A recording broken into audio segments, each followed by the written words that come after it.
Look at this face. With its solid gold and striking blue lapis lazuli inlays, this mask is the most recognizable artifact from the ancient world. It belongs to an Egyptian pharaoh who ruled over 30 centuries ago, Tutankhamun. The artifacts buried alongside him represent a staggering accumulation of wealth and craftsmanship. Among the thousands of items is this weapon. Before humanity mastered iron smelting, this blade was forged from a meteorite falling from the sky. The burial chamber also held deeply personal objects, including these two slender war trumpets, one crafted from silver, the other from bronze. They lay completely silent in the dark for 3 millennia. Yet here is the historical paradox. The man who owned this immense treasure, the undisputed superstar of ancient Egypt, was actually a completely insignificant leader. He barely ruled, he died young, and his own people tried to wipe him from memory. By November of 1922, the world's top archaeologists had largely abandoned the Valley of the Kings. Prominent experts publicly declared the site completely exhausted, convinced that every major royal tomb had already been found and looted by grave robbers. Howard Carter disagreed. He was an Englishman who arrived in Egypt at 17 with no formal university degree, but he possessed a relentless stubbornness. He spent over a decade searching the valley dirt for a specific pharaoh that the academic establishment insisted did not exist. Carter's work was bankrolled by Lord Carnarvon, a wealthy British aristocrat. But after 5 fruitless seasons of digging up empty sand, Carnarvon's patience and wallet were empty. He agreed to fund one final, brief season before shutting the operation down for good. Carter focused that desperate final attempt on a small area beneath the ruins of some ancient construction workers' huts. Within exactly 3 days, his team uncovered a single step cut into the bedrock. It led to a sealed door. Poking a hole through the plaster and holding up a candle, Carter peered into the heavy, stagnant air. When Carnarvon asked if he could see anything, Carter simply replied, "Yes, wonderful things." To understand whose tomb they had just opened, we have to rewind 3,000 years. Tutankhamun's father was the highly controversial pharaoh Akhenaten. He threw the Egyptian empire into disarray by outlawing the traditional pantheon of gods, closing the temples, and forcing the worship of a single solar deity. The royal family tree was incredibly tangled. Akhenaten was famously married to Queen Nefertiti, whose painted bust remains an icon of antiquity. However, modern DNA testing has shown she was not Tutankhamun's mother. He was likely the son of a secondary wife, or possibly even his own father's sister. When Akhenaten died, he left behind a furious priesthood and a crumbling economy. Into this mess stepped a 9-year-old boy.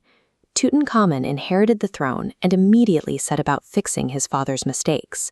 He reopened the ancient temples and handed power back to the priests. But the boy king was physically fragile. Generations of royal inbreeding left him with severe bone disease. Combined with a broken leg and a harsh bout of malaria, his health failed early. Tutankhamun died unexpectedly at just 18 years old. Because of his sudden death, there was no time to carve out a massive, sprawling monument. Instead, palace officials hastily buried him in a cramped, unroyal underground space, roughly painting the walls to serve as a rushed guide to the afterlife. Soon after his burial, the political machine went to work. Subsequent rulers wanted to wipe out the chaotic legacy of his father, so they deliberately struck Tutankhamun's name from the official records. They pretended he never existed.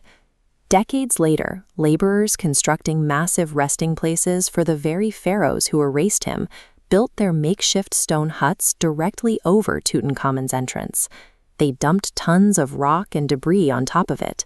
This thick layer of physical refuse acted as a perfect shield. While generations of meticulous grave robbers scoured the Valley of the Kings, plundering the grand monuments of famous rulers, they walked right over the forgotten boy king. The absolute disrespect shown to Tutankhamun, his hasty burial, and his total historical erasure was the exact mechanism that protected his gold. Because nobody remembered him, absolutely nobody knew to look for him. When Carter unsealed the door in 1922, he found the results of that long amnesia. Over 5,000 items were crammed haphazardly into a tiny 4-room space. There were golden beds shaped like animals, disassembled chariots, and chests overflowing with jewelry. This animated diagram illustrates the sheer density of the burial chamber. The tomb was packed tightly with 4 nested golden shrines. Inside those sat a quart sarcophagus, which held 3 coffins layered like Russian dolls. The innermost coffin was pure gold. But over 3 millennia, ritual liquids oxidized into hardened resin. To extract the remains, Carter's team had to carefully dismember the mummy. It was brutal, painstaking work.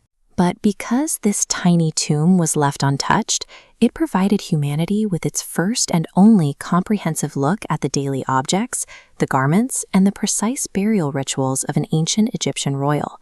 The discovery instantly gripped the global imagination. It kicked off a massive cultural phenomenon known as tudomania. The motifs of the ancient empire suddenly dominated 1920s fashion, film, and architecture, turning the obscure pharaoh into a modern celebrity. The media frenzy also birthed a lasting myth. Just 4 months after stepping into the tomb, Lord Carnarvon died in a Cairo hotel. Newspapers across the globe quickly spun a sensational story about an ancient mummy's curse, targeting anyone who disturbed the grave. This chart shows the actual mortality data of the expedition. Of the 58 people present at the opening of the tomb, only 8 died over the next 12 years. Carnarvon succumbed to a severe bacterial infection from a mosquito bite.